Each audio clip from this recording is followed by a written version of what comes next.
अस्सलाम वालेकुम नाज़रीन, मैं हूं अलवीन आगा और आप देख रहे हैं प्रोग्राम इनसाइड द न्यूज़। नाज़रीन, मावन खुसूसी डॉक्टर ज़फ़र मिर्ज़ा और तानिया इद्रोस दोनों की तरफ से इस्तीफ़ा आया है, जबकि जो डॉक्टर ज़फ़र मिर्ज़ा साहब है वो कह रहे हैं कि मैंने जो है वर्ल्ड हेल्थ ऑर्गेनाइजेशन से आकर पाकिस्तान सर्व किया और मुझे खुशी है कि कोरोना केसेस में कमी आई है पाकिस्तान में और तब मैं जो है रिज़ाइन कर रहा हूँ। साथ ही साथ तानिया इद्रोस कहती हैं कि मेरी डुअल नेशनैलिटी जो है वो मेरे लिए एक मसला बन रही है, वो कंट्रोवर्शियल बन रही है, वो पब्लिक इंटरेस्ट में देखा जाए कि एक क्लाउडी इशू है, लेकिन ये मेरे लिए प्रॉब्लम कर रहा है और मेरे जो मेरा विजन है डिजिटल पाकिस्तान का, जो कि basically prime minister of Pakistan Imran Khan साहब का विजन है, उसमें जो है खलल पैदा कर रहा है। उन्होंने दुख और अफसोस का इजहार करते हुए जो है ट्विटर पे अपना पैगाम भेजा है। उन्होंने कहा है कि मैं रिजाइन करती हूँ, लेकिन मेरी खिदमात जो वतन के लिए होंगी वो रेजिग्नेशन के बाद भी ऐसे ही खिदमात मैं पेश करती रहूंगी, चाहे पब्लिक सेक्टर में हो या प्राइवेट सेक्टर में हो। ये तमाम तर डिटेल्स उनकी रेजिग्नेशन लेटर में मेंशन्ड है। उन्होंने ये भी कहा है कि जब भी प्राइम मिनिस्टर इमरान खान साहब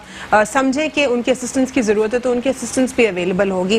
दूसरी जानिब जो ज़फ़र मिर्ज़ा साहब हैं उनके हवाले से कहा जा रहा है कि उन्होंने टारगेट्स अचीव नहीं किए जो उनको हदफ दिया गया था और जितना जो काम करना था उन्होंने सक्सेसफुली नहीं किया।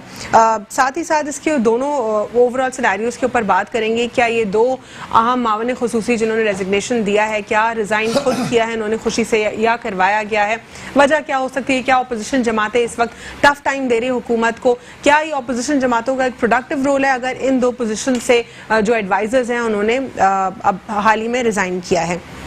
साथ ही साथ कुछ बात करेंगे ओवरऑल पर्सपेक्टिव के हवाले से मुल्क में अपोजिशन जमातों का जो कि हुकूमत के साथ है, किस तरह अपोजिशन जमातें एक के बाद एक एपीसी की बात कर रही हैं और पाकिस्तान तहरीक इंसाफ का स्टांस आ रहा है कि ये एपीसी जो है इसकी हवा निकल जाएगी ईद के बाद, और पाकिस्तान तहरीक इंसाफ का ये भी स्टांस है कि ये सारे सियासी यतीम हैं। बात करेंगे क्या ये सियासी यतीम है वाकई, क्या ये कोई प्रोडक्टिव या एक टफ टाइम दे पाएंगे पाकिस्तान तहरीक इंसाफ को, या ये लास्ट ईयर की तरह एपीसी होगी? ओवरऑल इस पर मजीद कुछ डिबेट करेंगे, जो फर्दर डेवलपमेंट्स है उसके ऊपर भी बात करेंगे। हमारे साथ प्रोग्राम में मौजूद हैं जाहिद अवान साहब, चेयरमैन पीएमए तजियाकार भी हैं, और हमारे साथ मौजूद हैं मिर्ज़ा इख्तियार बेग साहब, रहनुमा पाकिस्तान पीपल्स पार्टी, और हमारे साथ प्रोग्राम में मौजूद होंगे शहजाद कुरैशी साहब, एमपीए पाकिस्तान तहरीक इंसाफ। आप तीनों को प्रोग्राम में फॉर्मली वेलकम करते हैं। जाहिद साहब, सबसे पहले बात करूंगी मैं आपसे एपीसी के हवाले से। लास्ट ईयर भी ये हॉट टॉपिक था और अब भी एपीसी के हवाले से बात हो रही है। क्या समझते हैं, क्या ये एपीसी प्रोडक्टिव होगी? बिस्मिल्लाहिर्रहमानिर्रहीम। देखिए, इसमें कुछ ऐसी बातें हैं कि पास्ट में भी 2 साल हो चुके हैं। एपीसी अगर करना चाहती आपस में, एसीपी में भी बहुत से मामलात ऐसे हैं आपस में तहफ़्फ़ुज़ात हैं नून लीग के और पीपल्स पार्टी के, जो एक फोरम पे बड़ी मुश्किल से लास्ट टाइम भी वो इकट्ठा किया गया था, मौलाना को लाए थे, मौलाना ने इकट्ठा किया, लेकिन बहुत से अंदर की बातें ऐसे हैं जिसकी वजूहत से वो फ्रंट पे नहीं आए। पूरी अपोजिशन आपने देखा होगा, चाहे वो पीपल्स पार्टी ले लें, आए, साथ दिया उन्होंने, लेकिन खुल के एक पब्लिक को जो नज़र आना चाहिए था कि वो एक एपीसी तहरीक चला के निकले हैं, मार्च करने निकले हैं, उस तरीके से ना नून लीग ने साथ दिया ना पीपल्स पार्टी ने साथ दिया। लेकिन पाकिस्तान तहरीक इंसाफ का स्टांस तो ये है कि मौलाना साहब जो है चस्के ले रहे हैं, और मौलाना साहब तो मौलाना साहब के हाथ से तो गुड़ी उड़ गई है ना। वो तो अपना जो मजे ले रहे थे इतने अरसे से गवर्नमेंट के, वो मजे लूटना उनका वो चला गया हाथ से, उनका मामलात उनके हाथ से निकल गए। अब मामलात ये एपीसी जो है वो सिर्फ अपने को जिंदा रखने के लिए, सियासत में आगे आने के लिए और पब्लिक को दिखाने के लिए मीडिया में हम जिंदा रहें और पब्लिक में जिंदा रहें। वो एपीसी, अगर ये एपीसी करने जा रहे हैं या अपना दोबारा इकट्ठे होने जा रहे हैं कि हम टफ टाइम देंगे गवर्नमेंट को ईद के बाद, ठीक है, अगर ये टफ टाइम देना होता तो आपकी एग्जांपल इसकी ले लें कि इनमें अपोजिशन के ही लोग जो है वो गवर्नमेंट से मिले हुए हैं। उसकी 2 मिसालें बड़ी दूं आप, इन्होंने कहा अपना बजट पास नहीं होने देंगे। कैसे पास हो गया बजट? बड़े आराम से, स्मूथ तरीके से, ना कोई शोर शराबा न। आप ले लें सेनेट से, जो पीछे अपना सेनेट का चेयरमैन, उसकी मिसाल आप ले लें कि कितने घंटों के अंदर पल यानी में, आप समझते हैं कि ये जैसे पहले एपीसी रही है वैसे ही बिल्कुल ये नहीं रहेगी, बल्कि और उससे ज्यादा कमजोर हो गई है एपीसी। अब भी देखा जाए, मेरा अपना नजरिया जो है, एपीसी सिर्फ अपनी सियासत चमका रही है इस वक्त, और सियासत चमकाने के लिए वो आ रही है, और आपस में इत्तेफाक किसी फोरम पे नहीं हो पा रहा। नहीं है। मिर्जा अख्तर बेग साहब, एपीसी के हवाले से लास्ट ईयर भी हम देख रहे थे, बहुत बड़े दावे हो रहे थे हुकूमत गिर जाएगी। इस साल भी वही बातें हो रही है, हुकूमत गिर जाएगी, और एलाय फॉर्म हो रहे हैं तमाम तर ऑपोजिशन जमातों के। क्या समझते हैं आप लोग, इस दफा क्या प्रोडक्टिव तरीके से प्रेशराइज कर पाएंगे हुकूमत को? दो चीजें हैं कि एपीसी का कॉल करना और एपीसी का कामयाब होना, मेरे नजदीक के दो हिस्से अलग-अलग हैं। पहली चीज तो ये है कि एपीसी जो मुनक़िद की जा रही है उसके वैलिड ग्राउंड्स हैं। वैलिड ग्राउंड्स हैं, महंगाई है, करप्शन है, आटे का स्कैंडल है, बिजली का स्कैंडल है, पावर का, लोड शेडिंग का, महंगाई का। Why these agendas are not cleared? अभी तक कोई भी जमात क्लियर नहीं कर पाई कि what is the basic agenda of this APC? मैं जनरल बात कर रहा हूँ जी, कि मुल्क में इस वक्त महंगाई से लोग परेशान हैं, बिजली से लोग परेशान हैं, आटे का बहरान है, चीनी का बहरान है, उसके बाद करप्शन के जो GITs वगैरह सामने आई हैं उसमें वो चीज़ें लोगों को नहीं नज़र आ रही कि जो वो उम्मीद कर रहे थे। तो एक ग्राउंड बन जाता है कि इसके ऊपर मिल के एक आवाज़ उठाई जाए और महंगाई उसमें मेन डोमिनेट करे। अब सवाल ये कि किस हद तक कामयाब होता है वो सेकंड बात है। मैं ये समझता हूँ अगर अपोजिशन ने इन इतने अहम मसलों पे 2 साल के बाद भी कंबाइंड कोई आवाज़ नहीं उठाई तो ये उनको बहुत बड़ी सियासी नुकसान पहुँचेगा, सियासी मौत भी हो सकती है।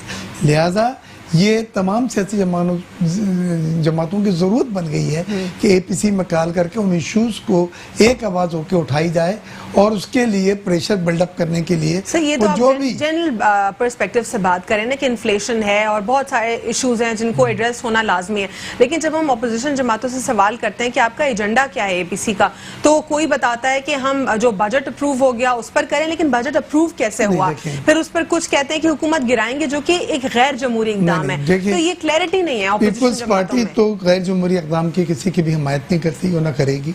लेकिन शर्मिला फारूकी साहिबा ने मुझे खुद ही प्रोग्राम में लाइव कहा कि एक तरफ वो कह रही थी कि हम ये हुकूमत गिराएंगे, जब मेरा सवाल था कि ये तो गैर जमहूरी इक़दाम है, तो ये कैसे कदम उठाएंगे आप? इसमें देखिए, जहाँ तक सवाल है इस हुकूमत के कारकर्दगी का, 2 साल से ज़्यादा हो गया ये हुकूमत डिलीवर नहीं कर पाई और हमने बहुत टाइम दिया, हर तरह से दिया। 2-2.5 साल के बाद हम आ रहे हैं। बजट वगैरह की हम बात नहीं कर रहे हैं, तो फाइनेंस बिल पास हो गया है, उसको तो आप कुछ किया अंडू नहीं किया जा सकता, लेकिन बहुत सारी चीज़ें ऐसे हैं जिसमें हमें शदीद तहफ़्फ़ुज़ात हैं और हमारे साथ साथ मुस्लिम लीग नून, मौलाना फजल रहमान और दूसरी सियासी जमातें भी हाथ मिला रही हैं। ईद के बाद एजेंडा इसका तय होगा कि हम टेबल पे क्या एजेंडा लेकर सामने आए और क्या हिकमत अमली होगी, किस हद तक हम जा सकते हैं। लेकिन इस वक्त जो बात मैं आपको सिर्फ शेयर करना चाहूँगा वो ये है कि एपीसी नहायत ज़रूरी हो गई है सियासी जमातों के लिए, बिलखुसूस अपोजिशन जमात के लिए, और उसके ऊपर ईद के बाद जो है इंशाअल्लाह अब एपीसी जो है वो मुनक़िद होगी। अब ये देखना है कि हम अपने कार्ड्स कैसे प्ले करते हैं। सर क्या ये रिवायत हमारे मुल्क में नहीं रही? जब एपीसी का एजेंडा रहता है ऑन एंड ऑफ, हमने ये भी देखा कि एजेंडा काफी क्लियर रहा है बाज़ औक़ात, लेकिन अक्सर एजेंडा क्लियर नहीं रहा। इस दफा एजेंडा कोई क्लियर नजर नहीं आ रहा, कंफ्यूजन हो रही है। एजेंडा फाइनली नहीं हुआ है। अभी तो कल उनसे शहबाज शरीफ साहब से मुलाकात हुई, उससे पहले फजल रहमान साहब हुई, दूसरी और सियासी जमातों से भी बात की जा रही है। उसके बाद एपीसी में तो एक एजेंडा बनता है, कॉमन एजेंडा जिसको कहते हैं। सियासी जमातें सब नजरियाती तौर पर मुख्तलिफ हैं, सबके अपने अपने तहफ़्फ़ुज़ात हैं, लेकिन जब एपीसी के तहत बैठेंगे तो एक एजेंडा बनेगा उन सब का और एजेंडे को हमने परस्यू करना है। ठीक है शहजाद कुरैशी साहब, आप क्या समझते हैं, क्या अभी इस वक्त करंटली अपोजिशन जमातें सब वन प्लेटफॉर्म पर आपको दिखाई दे रही हैं या सबको अपने सेल्फ इंटरेस्ट दिखाई दे रहे हैं? देखिए, मैं तो जिस तरह से मेरे सीनियर है मिर्ज़ा अख्तर बेग साहब, इन्होंने कहा एजेंडा नहीं है, लेकिन हमें तो वाज़ेह नज़र आ रहा है एजेंडा क्या है। एजेंडा करप्शन अपनी बचाने के लिए इकट्ठे हुए हैं, सब अपने लीडरान को बचाने के लिए इकट्ठे हुए हैं। मुझे एक चीज़ बताएं, FATF के लिए अगर हम इनसे मदद मांगते हैं, जो पूरे मुल्क का मसला है, अगर हम ग्रे लिस्ट से नहीं निकलते, as a businessman Mirza Akhtar Baig साहब को अच्छी तरह पता है कि इसका हमें किस कदर नुकसान होगा। उन्होंने अपनी नैब की तरमीम की शराइत रख दी और कहा कि 5 साल पुराना कोई भी करप्शन का केस आप मत खोलिएगा, आप हमारे ये जो नैब के कवानीन चेंज करें, अच्छी बात है चेंज करें, अगर उसमें कुछ ऐसी चीजें हैं जिससे कोई ऐसा तासुर जाता है कि ये इंजीनियर्ड है वो है तो बैठे कोई भी एक्शन नहीं हो सकता। बहुत सारे अभी भी हमारे मुल्क में ऐसे केसेस हैं जो कि 2005-2008 सारे केसेस ही आप देख लें तो वो पिछले 30-40 सालों में जो लाकानूनियत का और जो करप्शन का बाजार गर्म था वो तो है अपनी जगह पे। लेकिन मेरा यहाँ सिर्फ कहने का मकसद ये है कि मौलाना फजल रहमान की बात हो रही है। मौलाना फजल रहमान साहब पहले भी किसी और के एजेंडे पे आए थे और वो अपना बिस्तर क्या कहते हैं उठा के लपेट के सब कुछ चले गए, क्या उससे हुआ? अभी भी सब इकट्ठे हैं। लेकिन यहाँ ये बात समझने की बहुत ज़रूरत है कि पीपल्स पार्टी के भी पुराने लोग, सीनियर लोग, वो लोग ट्रस्ट नहीं करते नून लीग के ऊपर। आपने चौधरी एतजाज हसन की भी बात सुन ली, उन्होंने कहा भाई हमें तो नून लीग पे टके का भी एतबार नहीं है। ये वो लोग हैं जो आखिरी वक्तों में जाके हमें हमारी कमर पे छुरा घोंपते हैं। और इस तरह के बहुत सारे पीपल्स पार्टी के सीनियर लोग हैं कि एतजाज हसन साहब जो एक क्रेडिबल शख्स हैं, सिर्फ और सिर्फ पॉलिटिशियन की हैसियत से नहीं, एक कानूनदान की हैसियत से भी उनकी क्रेडिबिलिटी बहुत हाई है। लेकिन क्या आपको लगता है पाकिस्तान पीपल्स पार्टी में इन क्रेडिबल लोगों की कोई राय बहुत ज्यादा अहमियत की हामिल है? देखिए मैं फिर अगेन बोलूंगा, ये नहीं कि मेरे साथ बैठे मैं बोल रहा हूँ। मिर्जा इख्तियार बेग साहब की सारी जिंदगी हमारे सामने है, इनको हमने इलेक्शन लड़ते देखा है, इनको हमने बिजनेस जो फोरम्स पे किस तरह लीड करते हुए देखा है। इसी तरह पीपल्स पार्टी में और भी बहुत सारे लोग हैं जो सारे वो लोग थे जो उस वक्त शहीद बेनज़ीर साहिबा के करीब थे।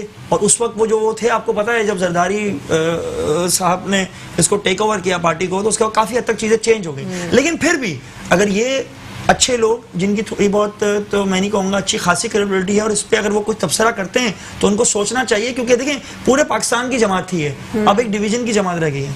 अब भी अगर इन्होंने अपनी जो पॉलिसीज को चेंज नहीं किया तो इनका उनसे भी बुरा हाल होने जा रहा है। तो मैं ये बात समझने की, और किसी भी जमहूरियत के अंदर याद रखिएगा, किसी भी जमहूरियत पसंद मुल्क के अंदर किसी जमहूरियत पसंद पार्टी का खत्म होना या उसका सुकड़ जाना, श्रिंक हो जाना, ये भी कोई अच्छी अलामत नहीं होती। ईद के बाद जो एपीसी आने वाली है, क्या लगता है आपको ये पुरानी एपीसी की तरह होगी? कुछ भी नहीं होगा, मैं आपको बता रहा हूँ ना। देखिए एपीसी उस वक्त मजबूत होगी, ये सब एक एजेंडे पे होंगे। इन सबका एजेंडा डिफरेंट है, सबका अपनी फैमिली प्राइवेट लिमिटेड कंपनी को बचाना है, अपनी फैमिलीज को बचाना है इन्होंने। इसके अलावा कोई एजेंडा नहीं, आवाम का एजेंडा नहीं है। ठीक है, हमारी 2 साल कारकर्दगी। मौलाना साहब पॉलिटिकल पार्टीज को यूज कर रहे हैं या वो खुद यूज हो रहे हैं? मौलाना साहब ने पहले यूज कर लिया, अब उनके अंदर से दम खत्म है, अब उनकी कोई वैल्यू नहीं रही। उन्होंने इनको यूज किया था पहले, ये मैं आपको बता दूं कि पहले उन्होंने इनको नहीं किया था। मौलाना फजल रहमान साहब ने किया था, पता नहीं क्या एजेंडा था, क्या ख्वाब लेके गए थे, वापस चले गए। और अब मैं ये समझता हूँ कि अब ये सब मिलके अब मौलाना फजल रहमान साहब को करेंगे, लेकिन अब उनके दम खत्म हो चुका है। इससे अल्लाह लगा लें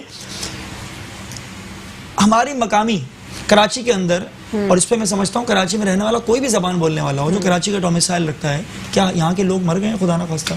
क्या यहाँ के लोगों की काबिलियत नहीं है कि पहले हमें दूसरे शहरों से नहीं, दूसरे शहरों से भी आते थे, अच्छी बातें आए, हमें उनकी उससे कोई एतराज नहीं है कि हम ये कहते हैं कराची वालों को नजरअंदाज ना करें, उनको भी रखें, बाकी शहरों से भी लोग आए। ये तो दूसरे सूबे से एक तरफ ये माजरत के साथ मरसू सिंधा डिसू की बात करते हैं, दूसरी तरफ केपीके से एक जिसको कहना चाहिए इसके खिलाफ इंक्वायरीज हैं, जिसकी रेपुटेशन ऑलरेडी अच्छी नहीं है, और उसको आप स्पेशल उसको यहाँ लेके आते हैं। डोमेन भी, हाँ, डोमेन भी नहीं है ना। जाहिद साहब क्या कितना जरा सा जुल्म है कराची वालों के साथ। ये जरदारी साहब के साथ मीटिंग होने के बाद हमने ये देखा, फिर प्रेशराइज होकर वापस लेना पड़ा जी।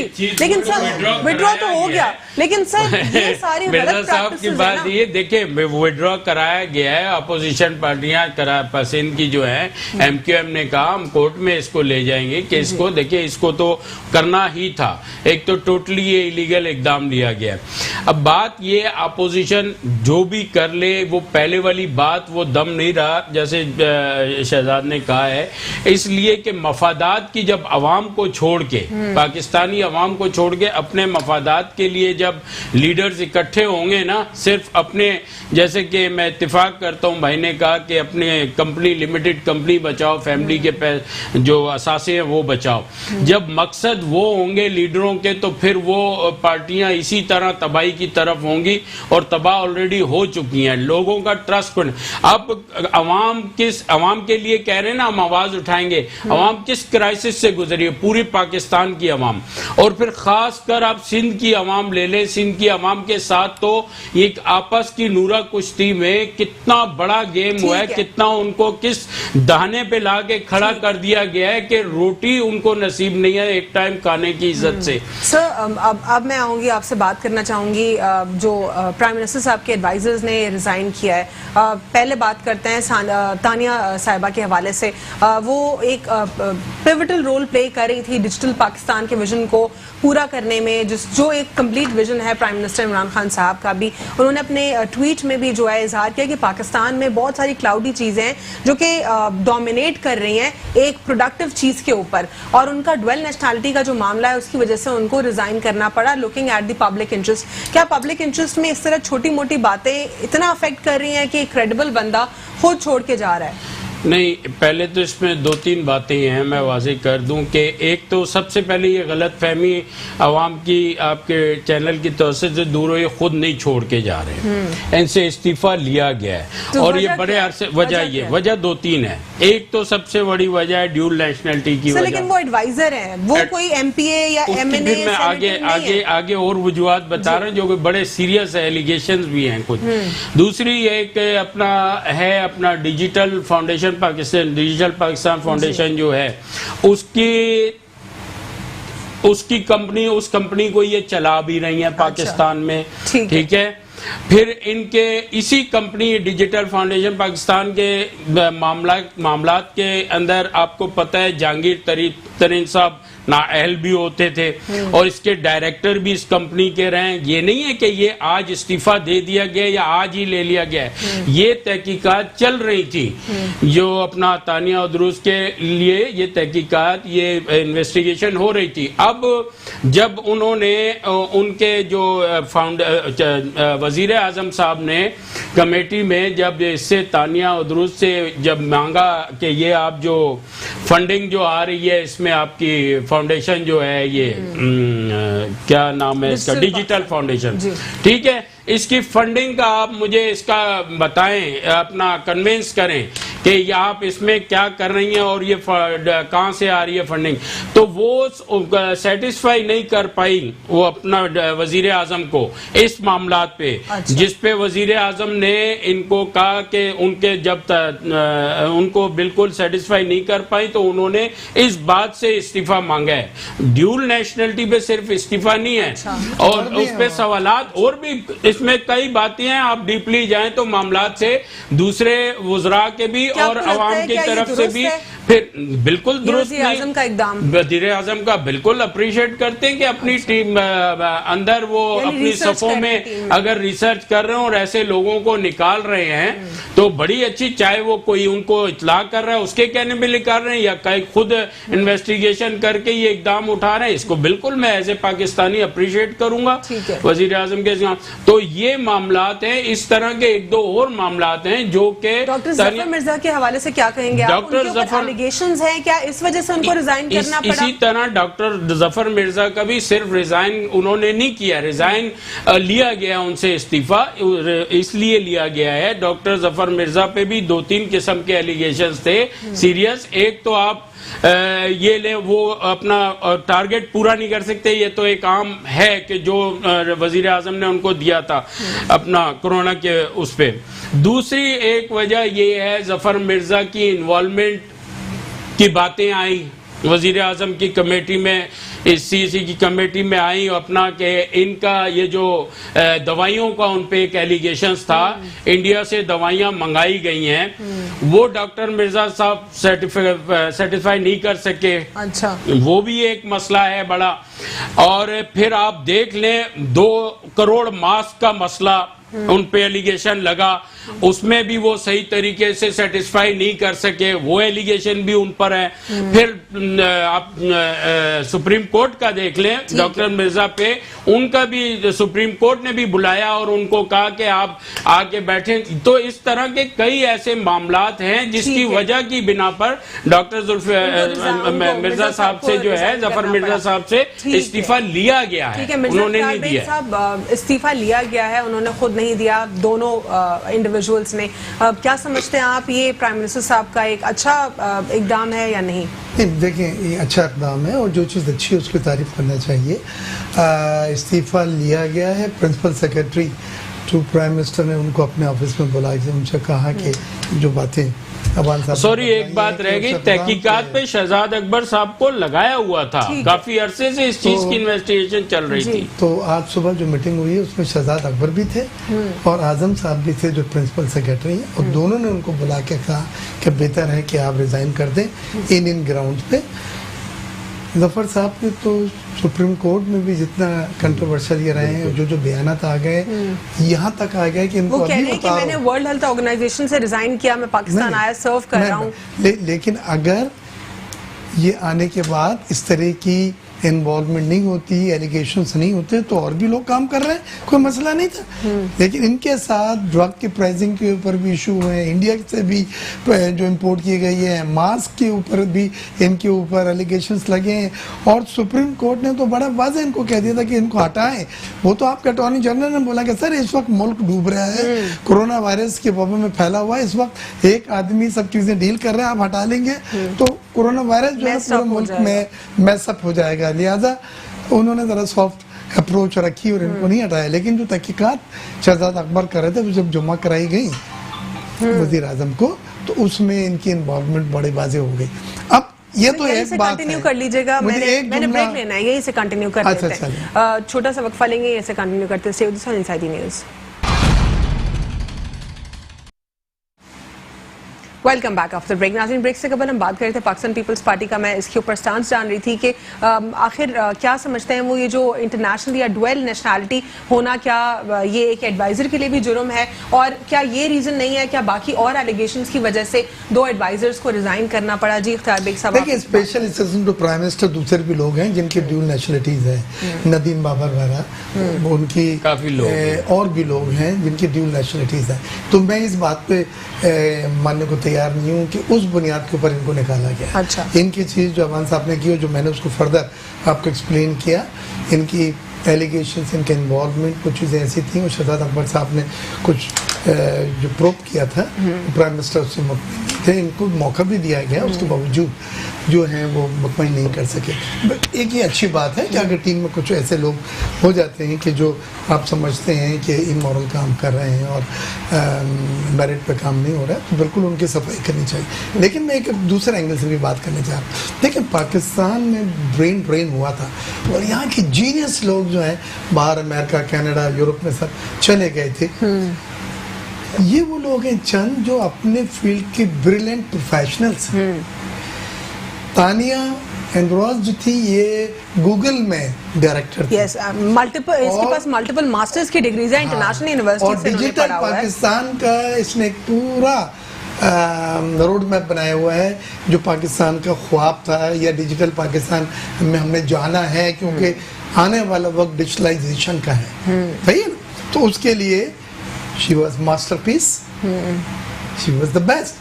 लेकिन वो इधर उधर की चीज़ों में इन्वॉल्व होने के बाद, इसी तरह WHO में अगर कोई आता है तो उसको पूरी दुनिया की, बिलखुसूस कोरोना वायरस की पेंडेमिक में, वो चीज़ें इंटरनेशनली आलमी तौर पे हैंडल कर सकता है, जैसे जफर कर रहे थे। लेकिन इन दोनों चीज़ों से इन्होंने नहीं फ़ायदा उठाया। इन्होंने अपनी दो जो अच्छाइयाँ थी या स्ट्रेंथ थी, उनको प्राइम मिनिस्टर सही लाए और एक बड़े नाम थे। अब क्या होगा?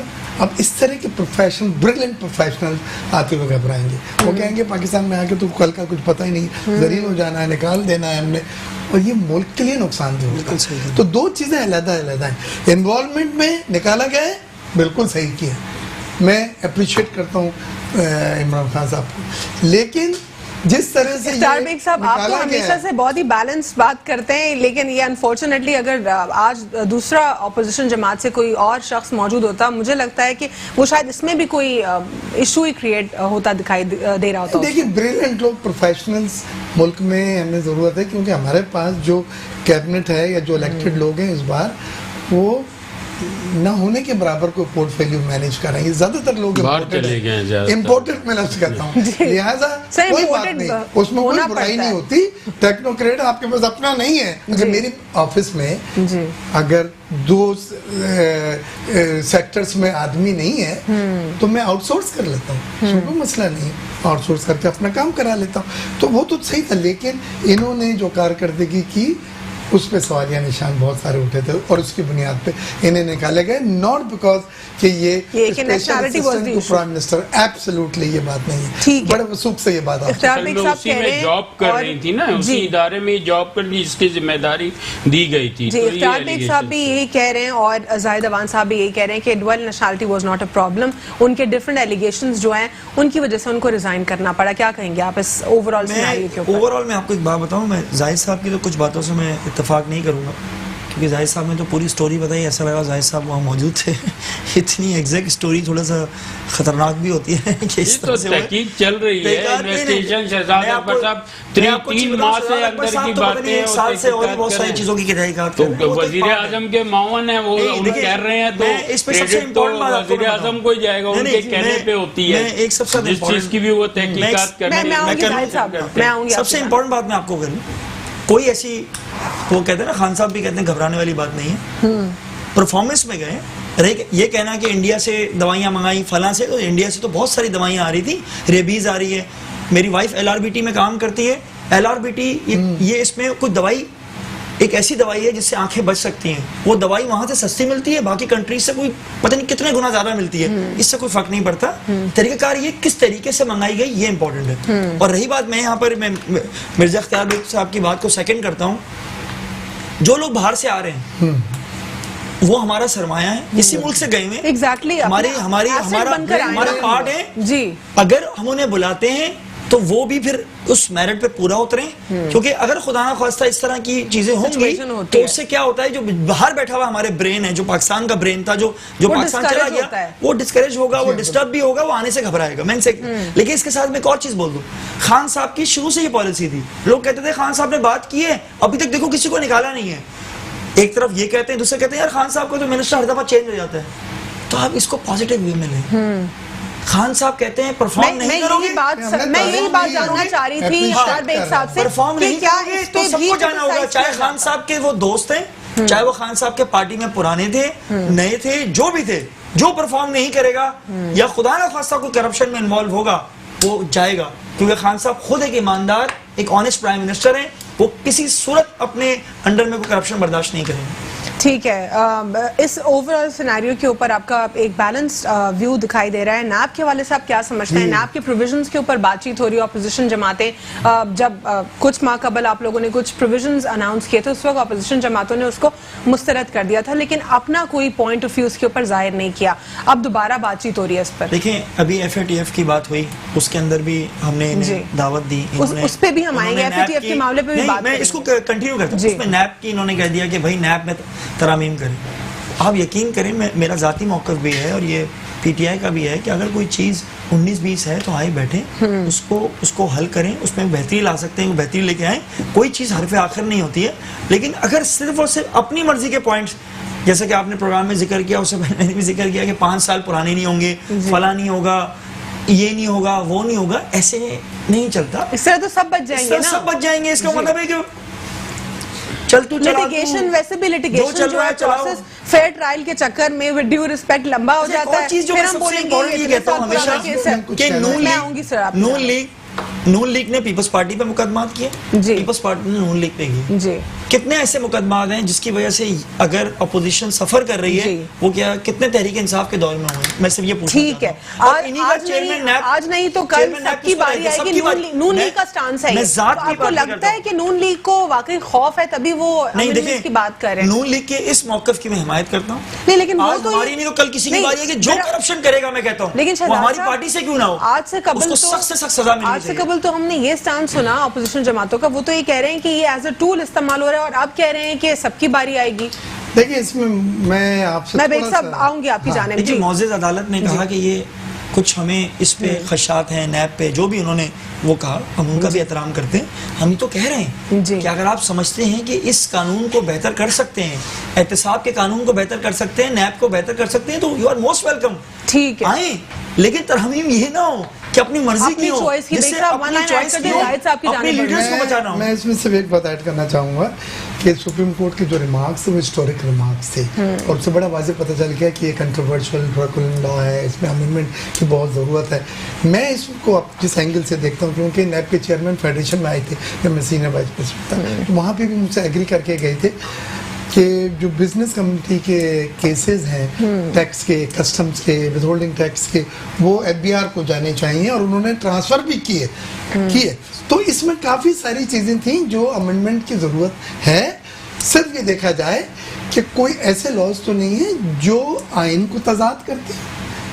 सुप्रीम कोर्ट इंटरप्रिटेशन जिसमें इन चीजों को सफाई करें, ना कि किसी एक को फायदा पहुंचे या किसी जमात को पहुंचे, बल्कि एक ऐसा लॉ बने जो आइन से भी मुतजाद ना हो, और सुप्रीम कोर्ट भी लेकिन ये तो मिर्जा इख्तियार बेग साहब कह रहे हैं ना, जो उन्होंने तजावीज दी है, तो वो मिर्जा इख्तियार बेग साहब देख ले तो वो हैरान रह जाएंगे। अब और बिजनेस कम्युनिटी के लॉज वगैरह जो इसमें डाला हुआ है ना, उनको अलग करें। उसके लिए FIA भी है, CIA भी है, आपके पास FBR है जो अकाउंट भी फ्रीज कर सकता है, प्रॉपर्टी भी आपकी ऑक्शन, उसके पास सब वो चीजें हैं जो नैब के पास है। बिजनेसमैन को तो आपको रिलीफ देना होगा, बिजनेस कम्युनिटी को जरा सा अलग करें, क्योंकि आपने सरमायाकारी आपको जरूरत है। तो इस एम्बिट में अगर देखते हैं तो नैब के कानून में तब्दीली जो है वो जरूरी है। आपके कानून में तब्दीली बहुत ज्यादा जरूरी है। कुछ माह कबल पाकिस्तान तहरीक इंसाफ ने इस पर काम करने की कोशिश की, लेकिन अपोजिशन जमातों का उसके ऊपर सिर्फ नो हमने सुना, लेकिन कोई प्रोविजंस पर बात नहीं हुई। आपको लगता है कि कोई बेटर प्रोविजन साथ जो है अपोजिशन जमातें सामने आएंगी? देखें अलवीना, मैं आपको या फिर वही बात कहता रहा हूँ कि ये एक मफादात की जंग है पॉलिटिकल पार्टीज की, जो आवाम को अब खुल के सामने आ गई है इन दो अदवारों में, खासकर इन 2 सालों में। मैं कहूँ अब थोड़ा सा कंट्रोवर्शियल मसला यहाँ नैब के लिए इस तरह से हो जाता है कि PTI के जब अपोजिशन शोर ये मचाती है कि अगर ये होना चाहिए तो अक्रॉस दी बोर्ड होना चाहिए, ठीक है। अब वो PTI इस मामलात को, बहुत से ऐसे मामलात हैं जो कि अमेंडमेंट होने चाहिए, बहुत से ऐसे क्लाउज हैं, बहुत से ऐसी चेंजिंग करने वाली, तरमीम करने वाली चीज़ें हैं, लेकिन यहाँ पे दोनों चीज मामलात सही नहीं है, ना गवर्नमेंट की तरफ से मैं कहूँगा ना अपोजिशन ने आज अगर आवाज उठाई है मिलकर, तो वो अपने मफाद की जंग के लिए उठाई है कि करप्शन इतने साल का आप हिसाब न करें और इतने अरब, इतने करोड़ और इतने लाख से जस्टिफाइबल होना चाहिए जाहिद साहब, बिल्कुल नहीं, साल की करप्शन को बिल्कुल नहीं होना चाहिए, साल की नहीं करें, बिल्कुल उनकी गलत रिक्वायरमेंट है। मैं एज ए पाकिस्तानी किसी भी बालातर सियासत से होके बात करूंगा, अक्रॉस द बोर्ड बिल्कुल एहतसाब होना चाहिए। नैब का इदारा बनाया किसने था? नैब का इदारा बनाया तो पिछली 2 गवर्नमेंटों ने था ना, एक दूसरे पे केसेस भी उन्होंने बनाए थे, PTI ने तो नहीं बनाए थे, PTI तो इस चीज में इन्वॉल्वमेंट नहीं थी उसकी, लेकिन PTI के अब तक बदकिस्मती से PTI अपनी दुश्मन आप रही है। जितने उनके वुज़रा विफाकी हो चाहे सूबाई हो, वो अपने मीडिया के आगे नंबर बढ़ाने के लिए, फेस वैल्यू बढ़ाने के लिए वो जाने वाला है। शेख रशीद साहब, वो इतने दिन में वो फलाना अंदर नैब से उठाया जाएगा, ये होगा, तो ये तो वो खुद एक अपना इंडिकेट कर रहे थे अपोजिशन को कि भाई हमें अंदर सब पता है, ये वजीर आप हो, मैं हूं, अगर मैं कहूं आपके साथ ये होने वाला है तो आप सोचेंगे नहीं कि मुझे किस तरह से पता है। एक चीज तो पीटीआई ने ये पास्ट में कर दी, अब जाके उनकी जुबानें थोड़ी सी मेरा ख्याल है आप थोड़ा मैच्योर हो गए, आप मैच्योर नहीं, पीछे से मेरा ख्याल है स्क्रू टाइट किए गए हैं थोड़े से उनके कि आप गलत बिल्कुल इस तरह से बयान ना दिया करें जो बाद में जैसे अल्ताफ हुसैन रात को बयान दे दिया करते थे और पूरा उनको कवरिंग करने में उनकी काबीना को लग उनकी तरह तो हिस्ट्री में शायद कोई भी ना हो ना। पीटीआई देखें, जहां तक वजीर आजम साहब की बात है तो मैं खुद उनको दिल से चाहता हूं, वो एक अच्छे बंदे हैं, वो मुल्क के लिए दर्द रखते हैं। मैं हर प्रोग्राम में आपके कह चुका, मैं सपोर्टर हूं, आज भी था कल भी था पीटीआई का एज ए पाकिस्तानी। लेकिन मैं एक बात कहूंगा कि पीटीआई पे क्यों उंगलियां उठ रही हैं। अपोजिशन का तो पहले मैं एक तरफ आ जाऊं, अपोजिशन तो अपने मफाद के लिए इकट्ठी हुई है। दो चीजें इसमें लें, एक चीज तो आज जो शोर शराबा असेंबली में मचाया इन्होंने कि हमारा ये अमेंडमेंट लॉ जो पास होगा, इसमें अमेंडमेंट होगी नैब के कानून में, तो हम एफएटीएफ का मसला हल करेंगे। एफएटीएफ के ऊपर थोड़ा आ जाए, क्या जुल्म है अलमीना, 2 मिनट मुझे दें, ये जुल्म है पाकिस्तान के साथ, पाकिस्तानियों के साथ। ये तो बाहर के एजेंट्स भी ये काम नहीं करते इस तरह जिस तरह आज आप अपोजिशन ने और इन्होंने किया। क्या यानी एक मिनट शहजाद प्लीज, मैं बताऊं शहजाद, बात ये है, मैं ये बताऊं, देखें बात अपना रिक्वायरमेंट, गलत रिक्वायरमेंट पूरी कराने के लिए आप मुल्क को ब्लैकलिस्ट में डालने के लिए एक बिल्कुल अच्छा भाई आप ये देखें ना। एक अब दूसरी बात ये आती है, अपोजिशन को तो आप छोड़ देना, मफादात की जंग है, जैसे मैंने पहले कहा कि अगर वो तरामीम इस तरह हमारे कहने पे होंगी 34 पॉइंट आगे बढ़ूंगी, अवान साहब इस सवाल का जवाब दे दें कि ये ग्रे लिस्ट से निकालना हमारे लिए कितना अहम है। हमारे लिए ऐसे है कि पाकिस्तान की जिंदगी और उस पे लगी हुई है एक चीज। दूसरी चीज ये मेरी देखें, बात सुने कि इनको चाहिए कि इस वक्त पाकिस्तान को पहले देखें, प्रायोरिटी पे पाकिस्तान के मफाद को देखें। आप अपने नैब तो हमारे घर के है ना, नैब को तो हम बाद में भी चेंज कर सकते हैं कानून को। बताऊं और बिल्कुल न्यूट्रल होकर बात करूं, एफएटीएफ हमारे सर पे एक लटकती तलवार है बिल्कुल। और उसके जो 27 उन्होंने अमेंडमेंट्स कहे थे जिसमें 14 अभी तक हम कर सकें, और हर बार पेरिस में मुख्तलिफ जगह पे प्रेजेंटेशन देकर आते हैं हमाद अजहर साहब वगैरह, और नई चीजें का वादा कर आते हैं कि करके देंगे। वो सिर्फ अमेंडमेंट नहीं चाहते बल्कि लेजिस्लेशन भी चाहते हैं, बिल्कुल सही कि उसका कानून भी बने ताकि आप उसको रिवर्स नहीं कर सकें, रिवर्स ना कर सकें। सही है ना। तो ये एक बहुत बड़ी चीज़ है। और हम लोगों ने तो दुबई जैसी जगह पे जो फ्री मार्केट, आज़ाद मार्केट है, वहाँ पे ये सब चीज़ें कर दी हैं कि दहशतगर्द फाइनेंसिंग, मनी लॉन्ड्रिंग नहीं दें, अकाउंट्स की डिटेल्स दें। तो पाकिस्तान तो दुबई के करीब नहीं है, हमारी तो आज़ाद इकोनॉमी नहीं है, हमारी तो फ्री ट्रेड नहीं है, हमारी तो रेगुलेटेड इकोनॉमी है।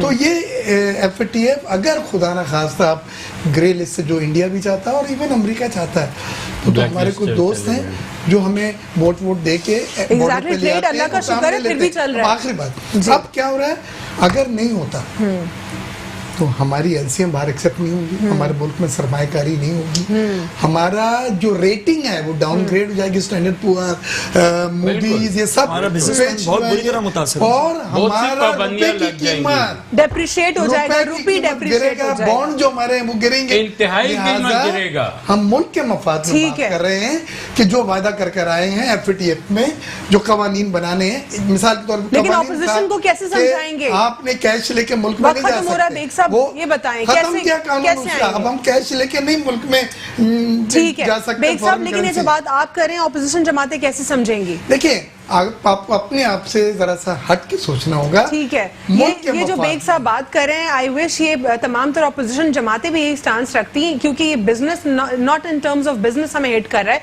ओवरऑल हमारी रेपुटेशन। और ज़रा का आर्टिकल भी आप पढ़िएगा, ज़रा का आर्टिकल पूरा एफएटीएफ के जो कॉन्सिक्वेंसेस हैं आप अगर पढ़ लें तो रूंडे खड़े हो जाएंगे। देखिए मैं यहाँ पर एक सबसे ज्यादा इम्पोर्टेंट आपको बात बताऊँ, बहुत जरूरी है, दोनों साहिबान का मैं बिल्कुल इस पर शुक्रगुजार हूँ कि ये लोग चीज़ को समझ रहे हैं। और सबसे बड़ी चीज़, एज ए बिजनेसमैन इनको पता है कि इनको क्या तकलीफें बर्दाश्त करनी पड़ेगी। यही मैंने आपसे कहा ना कि जो अच्छे लोग थे पीपल्स पार्टी के, उनको बैक कर दिया गया, उनमें ये भी शामिल है, इनकी भी इनको सुननी चाहिए। और मैं ये समझता हूँ कि जरदारी साहब को इनकी सुननी चाहिए, क्योंकि बहुत सीनियर है ये हर लिहाज से, इसलिए नहीं कि मेरे साथ प्रोग्राम में बैठे हुए हैं, इनको इन आउट सब पता है। और आप यकीन करें, लटकती तलवार भी उन्होंने बहुत छोटा वर्ड यूज किया है। इस वक्त हमारा वो हाल हो जाएगा खुदा ना खास्ता कि हमें अपने सर्वाइवल की जंग शुरू हो जाएगी। ठीक है, बहुत बहुत शुक्रिया, सख्ती के साथ इस पर अमल कराना पड़ेगा जो हम वादे करके आए हैं। पाकिस्तान तहरीक इंसाफ से बहुत बहुत शुक्रिया। मिर्जा इख्तियार बेग साहब आपने पाकिस्तान पीपल्स पार्टी से ज्वाइन किया, जाहिद अवान साहब आपने भी हमें प्रोग्राम में ज्वाइन किया। FATF से ग्रे लिस्ट में निकलना हमारे लिए बहुत बहुत ज्यादा अहम है। अपोजिशन जमातों को इस वक्त मुल्क के लिए सोचना चाहिए, ना सिर्फ अपने सेल्फ इंटरेस्ट के लिए। आज के लिए इतना ही। अल्लाह हाफिज, गॉड ब्लेस यू ऑल।